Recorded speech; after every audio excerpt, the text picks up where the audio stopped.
Bismillahirrahmanirrahim. Assalamualaikum warahmatullahi wabarakatuh. Yang terhormat Bapak Dr. Haji Deden Komar Priyatna, ST, SIP, MM, CHRA, selaku Rektor Universitas Winaya Mukti. Yang terhormat Ibu Dr. Andes Hajah Wina Roswina, SEMM, CPM, selaku Dekan Fakultas Ekonomi dan Bisnis Universitas Winaya Mukti. Yang terhormat Bapak Dodi Tisna Mijaya, SEMM, selaku Ketua Program Studi Manajemen S1 Fakultas Ekonomi dan Bisnis Universitas Winaya Mukti. Yang terhormat Ibu Memi Puspitasari, SEMM, selaku dosen pembimbing yang telah meluangkan waktu untuk membimbing saya. Yang terhormat pihak Bank BSI KCP Kadipaten Majalengka yang telah memberikan kesempatan bagi saya untuk melaksanakan kegiatan magang. Izin memperkenalkan diri, saya Muhammad Ridwan Mubarok dengan NIM 4122 423 11037 dari program studi manajemen S1. Baik, saya di sini akan menjelaskan laporan hasil magang saya selama 3 bulan di Bank Syariah Indonesia Kantor Cabang Majalengka Kadipaten. Adapun judul hasil laporan magang saya yaitu implementasi program cicil emas sebagai alternatif investasi di Bank Syariah Indonesia atau BSI Kantor Cabang Majalengka Kadipaten. Baik, yang pertama di sini ada latar belakang. Dalam lingkungan ekonomi yang penuh tantangan, mencari alternatif investasi yang aman dan menguntungkan adalah hal yang penting dalam upaya memenuhi kebutuhan investasi masyarakat yang semakin beragam. Investasi emas selalu menarik minat banyak orang. Dengan perkembangan program cicil emas, akses investasi ini akan semakin mudah. Pilihan untuk berinvestasi emas sebagai perencanaan keuangan itu menjadi solusi investasi yang stabil, karena investasi emas sesuatu hal yang menjanjikan dilihat dari harga nilai emas yang tiap tahunnya meningkat. Pada tahun 2001 saja, Presiden Bank Dunia waktu itu, James D. Wolfson, menetapkan moratorium investasi tambang selama 2 tahun dan memerintahkan penyusunan sebuah kajian tentang keterlibatan Bank Dunia dalam industri tersebut. Bank Syariah Indonesia sebagai salah satu pelopor dalam industri keuangan syariah memahami pentingnya emas sebagai instrumen investasi yang sesuai dengan prinsip syariah dalam upaya untuk memenuhi kebutuhan nasabah yang semakin berkembang. Banyak bank syariah Indonesia memperkenalkan program cicil emas sebagai alternatif investasi yang menarik. Program ini memungkinkan nasabah untuk membeli emas secara berskala dengan pembayaran cicilan dan memudahkan akses ke aset emas yang bernilai sesuai syariah. Selanjutnya ada evaluasi atas praktik yang dilakukan selama magang. Kegiatan magang di bagian operasional dan administrasi Bank Syariah Indonesia selama 3 bulan yang berlangsung dengan lancar. Salah satu tugas utama adalah melakukan input data transaksi harian pada sistem operasional bank.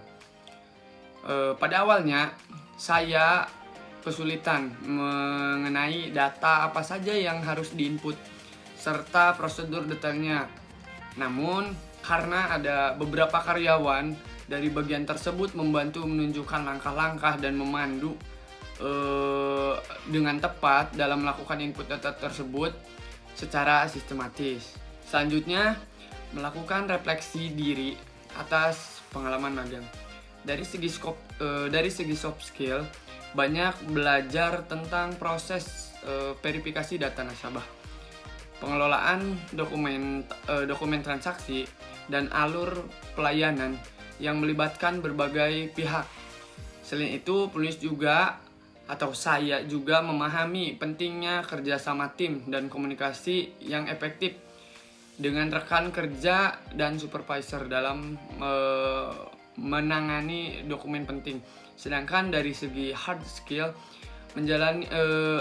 menjadi lebih terampil dalam menggunakan perangkat lunak, ada Microsoft Excel dan lainnya gitu, untuk mencatat transaksi harian, pengelolaan data nasabah, serta mengatur data administrasi penting lainnya. Selanjutnya itu ada sistematika laporan.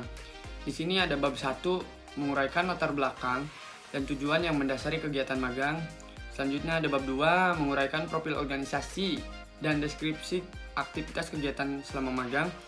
Yang selanjutnya bab 3, menyajikan landasan teori dan analisis yang dihasilkan dalam menghubungkannya dengan teori yang ada. Selanjutnya itu ada bab 4 yang berisi kesimpulan dan saran yang mencangkup kesimpulan dari hasil magang dan saran perbaikan atau pengembangan di masa depan.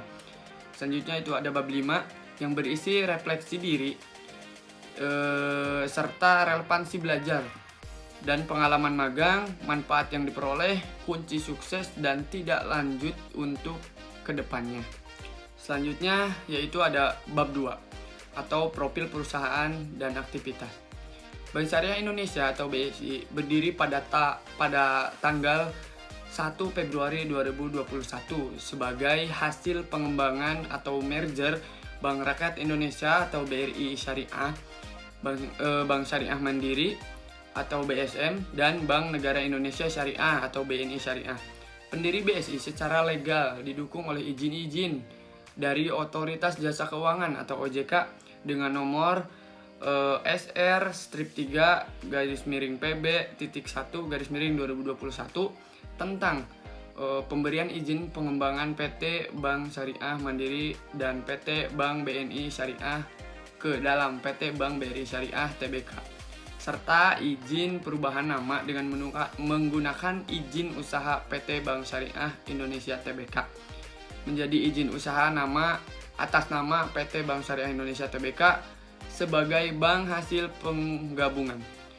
Adapun Bank BSI KCP Kadipaten sendiri terletak di Jalan Siliwangi, Ruko Kadipaten Trade Center nomor 7 dan 8, Kelurahan Kadipaten, Kecamatan Kadipaten, Kabupaten Majalengka. Selanjutnya ada moto dan lambang.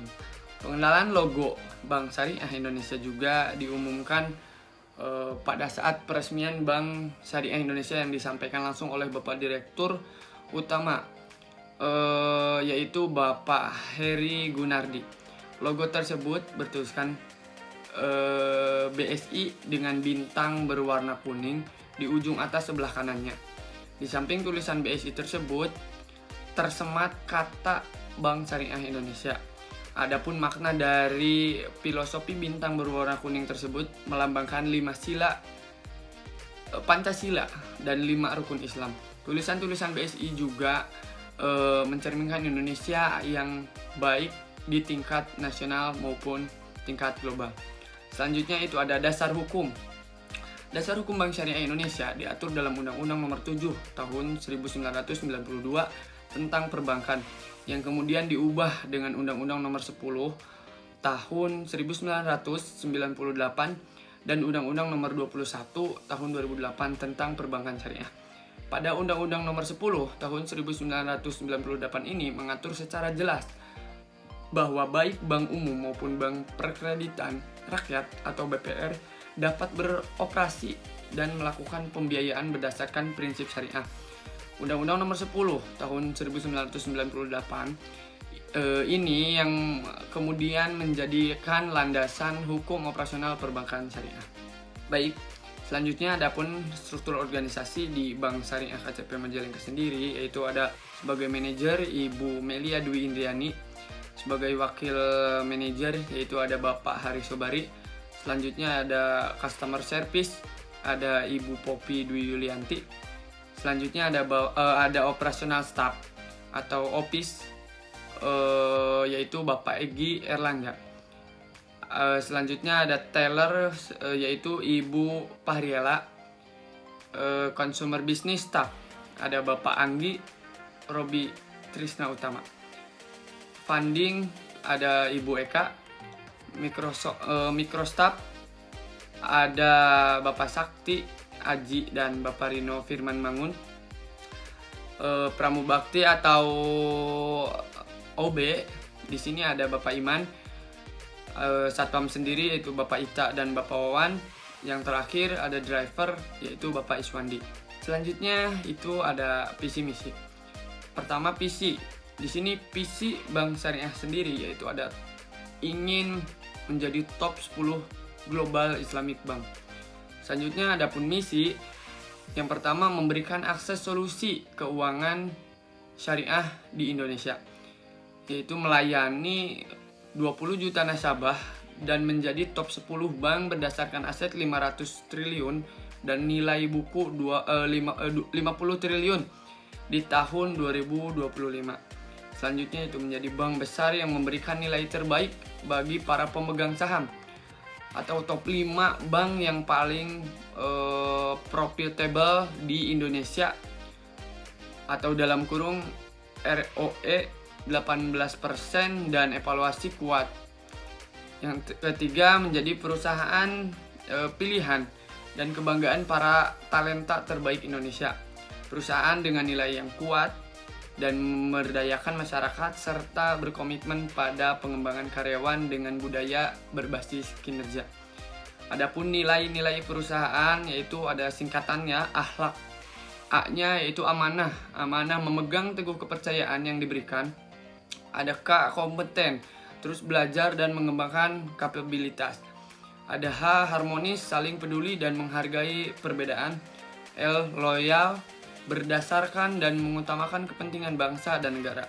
Adaptif, terus berinovasi dan antusias menggerakkan ataupun menghadapi perubahan. Yang terakhir ada kolaboratif atau membangun kerjasama yang sinergi. Adapun pelaksanaan praktik di BSI KCP Majalengka Kadipaten sendiri yaitu mengikuti briefing dan pagi bersama seluruh pegawai, melayani keperluan nasabah, pemberkasan data mikro, menyaksikan akad pembiayaan wakalah dan murabahah, scanning dokumen, open book beyond, fill-in berkas, marketing ke lapangan, mengurus pencairan pembebasan lahan, pembukaan rekening, open book migrasi tabungan haji, mengisi formulir cicilan emas, sharing season bersama karyawan BSI, dan yang terakhir yaitu mengisi data legal of name. Selanjutnya kita ke bab 3 yaitu kajian teori. Bank Syariah. Adapun definisi Bank Syariah. Bank Syariah adalah bank yang melaksanakan kegiatan usaha berdasarkan prinsip syariah, yaitu aturan perjanjian berdasarkan hukum Islam antara bank dan pihak lain untuk penyimpanan dana atau pembiayaan kegiatan usaha atau kegiatan lainnya yang dinyatakan sesuai dengan syariah. Dalam menjalankan kegiatan operasionalnya, perbankan syariah memiliki prinsip dasar yang harus dipatuhi. Hal ini dikarenakan bahwa perbankan syariah menjalankan kegiatan syariah harus dijalankan oleh beberapa unsur yang diikat dalam prinsip-prinsip dasar. Prinsip dasar tersebut telah menjadi landasan yang kuat dan dalam pengelolaan perbankan syariah. Adapun prinsip dasar dalam perbankan syariah tersebut antara lain yaitu 1. Larangan terhadap transaksi yang mengandung barang atau jasa yang diharamkan. Yang kedua, larangan terhadap transaksi yang diharamkan sistem dan prosedur perolehan keuntungannya. Adapun fungsi bank syariah. Bank syariah mempunyai 2 peran utama, yaitu sebagai badan usaha, tamwil, dan badan sosial atau mal. Yang pertama, sebagai badan usaha bank syariah mempunyai beberapa fungsi, yaitu 1. Manajer investasi, kedua investor, ketiga penyediaan jasa perbankan. Selanjutnya sebagai badan sosial atau mal, bank syariah mempunyai fungsi sebagai pengelola dana sosial untuk penghimpunan dan penyaluran zakat, infak, dan sedekah serta penyaluran qardul hasan atau pinjaman kebijakan. Di sini ada ciri-ciri bank syariah. Bank syariah yang beroperasi berdasarkan prinsip syariah menurut ketentuan Al-Quran dan hadis memiliki ciri-ciri yang berbeda dengan bank-bank konvensional lainnya. Beban biaya dalam akad perjanjian ditetapkan secara fleksibel melalui kesempatan bersama dan tawar-menawar dalam batas wajar. Biaya tersebut berlaku sesuai durasi kontrak yang disepakati. Jika masih ada utang setelah kontrak berakhir, dibuat kontrak baru untuk menyelesaikan hal ini. sejalan dengan petunjuk Al-Quran surat Al-Baqarah ayat 280. Selanjutnya ada investasi. Investasi adalah penanaman atau menanam, menempatkan uang atau harta yang kita miliki dengan harapan nilainya yang akan meningkat di masa depan. Secara garis besar ada dua jenis aset yang dapat digunakan sebagai sarana investasi menurut Adiana tahun 2020 pada waktu itu. Yang pertama, investasi berbentuk aset dan berwujud, yaitu produk investasi yang dapat dilihat dan dipegang bentuknya. Contohnya ada tanah, properti, gedung, emas, dan berlian. Selanjutnya ada investasi yang berbentuk aset keuangan, yaitu produk investasi yang wujudnya tidak dapat dilihat, seperti halnya berbentuk kertas, contoh deposito, saham, obligasi, dan reksadana. Cicil emas adalah pembiayaan kepemilikan emas dengan menggunakan akad murabahah, yang artinya akad pembiayaan barang berdasarkan sistem jual beli. Bank sebagai penjual penyediaan kebutuhan nasabah dengan harga perolehan ditambah keuntungan yang disepakati. Produk cicil emas adalah produk yang dikeluarkan oleh Bank Syariah Indonesia sejak 25 Maret tahun 2013, yang merupakan produk kepemilikan emas kepada masyarakat yang didasarkan pada penerapan prinsip syariah. Ada BSI cicil emas dengan angsuran tetap dan ringan tanpa risau dengan harga emas. Kemudian jenis emas yang dapat dibayar adalah emas batangan dengan minimal jumlah gram adalah 10 gram. Adapun jumlah jaminan dan keuntungannya yaitu 1. Jaminan adalah barang yang menjadikan objek pembiayaan atau emas. Yang kedua, jaminan tidak dapat ditukar dengan anggunan lain. Yang ketiga, pengikatan. Jaminan dilakukan selama masa pembiayaan. Yang terakhir ada fisik, jaminan disimpan di bank. Prinsip syariah dalam investasi emas. Yang pertama yaitu larangan riba atau bunga. Yang kedua, pembersihan dari unsur-unsur haram, tidak terlibat dalam perjudian atau spekulasi berlebihan, jual beli dalam waktu nyata, kepemilikan fisik atau amanah, pembersihan dari unsur riba dan dalam investasi emas digital, menjauhi perusahaan yang melanggar prinsip syariah, dan kepatuhan terhadap zakat. Adapun akad yang digunakan pada cicil emas, yaitu dalam cicil emas ini ada beberapa step untuk yang digunakan dalam cicil emas, yaitu salah satunya nasabah cakap hukum atau balik, yang kedua objek jual beli, yang ketiga barang tersebut harus milik penjual, yang keempat barang harus jelas, yang kelima barang harus diketahui pemilik dan penjual, yang keenam barang yang dijual berada di tangan penjual, dan yang terakhir ijab kabul. Di sini selanjutnya ada faktor-faktor yang mempengaruhi minat nasabah untuk menggunakan program cicil emas sebagai alternatif investasi dan dampak terhadap kondisi finansial nasabah. Dalam memasarkan produknya, BSI Majalengka KCP Kadipaten juga menerapkan strategi pemasaran yang sama kepada umat, baik itu muslim maupun non-muslim. Minat nasabah untuk menggunakan program cicil emas sebagai alternatif investasi di Bank Syariah atau BSI dipengaruhi oleh beberapa faktor.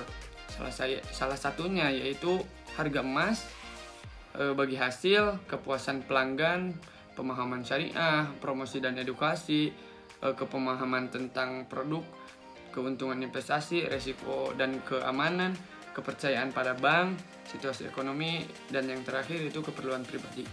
Adapun dampak dari penggunaan program cicil emas pada kondisi finansial nasabah dapat bervariasi tergantung pada jumlah faktor, termasuk beberapa besar investasi mereka, kinerja harga emas, dan lamanya periode investasi. Adapun beberapa dampak yang mungkin terjadi antara lain yaitu peningkatan nilai kekayaan. Jika harga emas naik, nasabah dapat dilihat peningkatan nilai kekayaan mereka. Program cicil emas dapat membantu nasabah membangun kepemilikan emas secara bertahap. Selanjutnya yaitu pengelolaan risiko. Pentingnya bagi nasabah untuk memahami bahwa investasi dalam emas, meskipun diakses melalui program cicil emas, tetapi tetap memiliki resiko ya. Ada beberapa resiko. Kondisi pasar emas yang tidak stabil dapat mempengaruhi nilai investasi mereka. Selanjutnya ada keuangan pribadi yang lebih stabil, yaitu investasi emas dapat memberikan kestabilan keuangan dalam jangka panjang. Selanjutnya, bank mengelola resiko yang terkait dengan program cicil emas, terutama risiko yang berkaitan dengan fluktuasi harga emas dan risiko kredit. Bank Syariah Indonesia atau BSI seperti bank-bank lainnya memiliki beberapa strategi dan prosedur untuk pengelola risiko yang terkait dengan program cicil emas, terutama risiko yang berkaitan dengan fluktuasi harga emas dan risiko kredit. Berikut ada beberapa langkah umum yang diambil oleh pihak pengelolaan risiko ini. Yang pertama yaitu risiko fluktuasi harga emas, yaitu diversifikasi portofolio. BSI mungkin memiliki berbagai jenis aset emas dalam portofolio mereka, termasuk emas fisik, berkontrak berjangka, dan instrumen keuangan terkait dengan emas untuk mengurangi risiko fluktuasi harga emas tertinggal. Yang kedua ada risiko kredit. Analisis kredit nasabah. BSI harus melakukan analisis kredit yang cermat terhadap calon nasabah yang ingin berpartisipasi dalam program cicil emas. Hal ini termasuk mengevaluasi kapasitas nasabah untuk membayar cicil emas dan memastikan bahwa program ini sesuai dengan situasi keuangan mereka. Selanjutnya ada sistem dan prosedur produk cicil emas. Prosedur produk cicil emas BSI yang dilakukan Bank Syariah Indonesia KCP Majalengka Kadipaten sendiri adalah sebagai berikut. Yang pertama yaitu prosedur permohonan nasabah. Petugas wajib menjelaskan kepada nasabah mengenai fitur-fitur dan karakteristik produk secara lisan dan tulisan terkait hal-hal sebagai berikut gitu. Yang pertama, adapun persyaratan pembiayaan cicil emas, yaitu nasabah BSI yang sudah memiliki rekening BSI karena proses cicil emas dilakukan secara deposito, auto debit dan rekening nasabah, yaitu memiliki KTP, memiliki NPWP jika pengajuan di atas 50 juta. Selanjutnya yang kedua yaitu ada biaya-biaya yang dikenakan. Adapun biaya yang dikenakan dalam pembiayaan cicil emas BSI adalah biaya administrasi, yaitu sebesar 1% yang dihitung dari jumlah plafon pembiayaan. Seluruh biaya harus dibayarkan di awal pembiayaan. Selanjutnya ada penutup. Kesimpulan, magang merupakan wadah bagi mahasiswa untuk mengaplikasikan ilmu yang telah dipelajari selama di dunia pendidikan. Selain itu, mahasiswa dapat mengenal lebih jauh kondisi serta gambaran dan lingkungan kerja yang nyata. Dengan pelaksanaan kegiatan magang di BSI Majalengka sendiri, dapat mengetahui lebih dalam mengenai strategi komunikasi pemasaran produk Bank Syariah Indonesia. Adapun saran, yaitu sebagaimana harapan bersama melalui kegiatan magang ini, harapan mahasiswa mampu menerima ilmu-ilmu yang didapat, mampu beradaptasi serta bersaing dengan dunia kerja yang sesungguhnya. Adapun refleksi diri, kegiatan magang ini membantu menulis dalam kecermatan, ketelitian dan rasa tanggung jawab selama menjalani magang di Bank Syariah Indonesia. Penulis telah mengalami banyak pembelajaran dan pengalaman berharga yang telah memperkaya pengetahuan dan keterampilan dalam bidang manajemen dan profesionalisme kerja. Berikut ada beberapa refleksi pribadi saya selama periode magang, yaitu salah satunya referensi dan pengalaman. Baik, terima kasih atas semua waktunya. Saya ucapkan terima kasih dan Assalamualaikum warahmatullahi wabarakatuh.